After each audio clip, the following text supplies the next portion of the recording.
नमस्कार शेतकरी मित्रांनो, आपल्या इथं आपला अद्रकीचा प्लॉट 25 मेचा होता लागवड. तर आपल्याला 25 ऑगस्ट म्हणजेच 3 दिवस पूर्वी आपल्या प्लॉटला 3 महिने आज पूर्ण झालेले आहे. आणि हे 3 महिने पूर्ण होत असताना आपण आपल्या प्लॉटमध्ये चौथ्या वेळेस माती लावून घेतलेली आहे. आणि माती लावत असताना काळजी अशी घेतली मित्रांनो की पूर्ण माती जिथं फुटवे निघणार आहे नवीन त्याच्यावर पडली पाहिजे, तरच नवीन फुटवे चांगले निघणार आहे आपले. आणि दुसरी गोष्ट म्हणजे खुरपणी पण करून घेतलेली आहे. जे काही गवत असेल थोडंफार ते पण काढून घेतलेलं आहे आपण.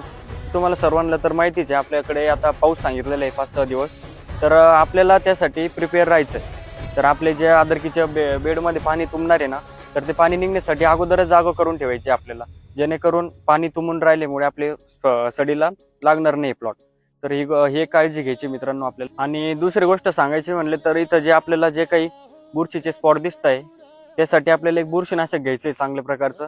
आणि जर आळीचा जर प्रादुर्भाव दिसत असेल तर आळीसाठी पण एक कीटकनाशक घेऊ शकता तुम्ही. त्यामध्ये बघू शकता तुम्ही आपल्या अद्रकीचा प्लॉट कशा पद्धतीने डेव्हलप झालेला आहे. आता इथं 1 फूट जागा राहिलेली फक्त पानांमध्ये, पूर्ण जाम होणार आहे आपला प्लॉट 15 ते 20 दिवसामध्ये. आणि तसं मी तुम्हाला दाखवलंच पुढच्या व्हिडिओमध्ये. आणि आपला प्लॉट कसा आहे कमेंटमध्ये मला नक्की सांगा, आणि आजची माहिती कशी वाटली ते पण सांगा. धन्यवाद.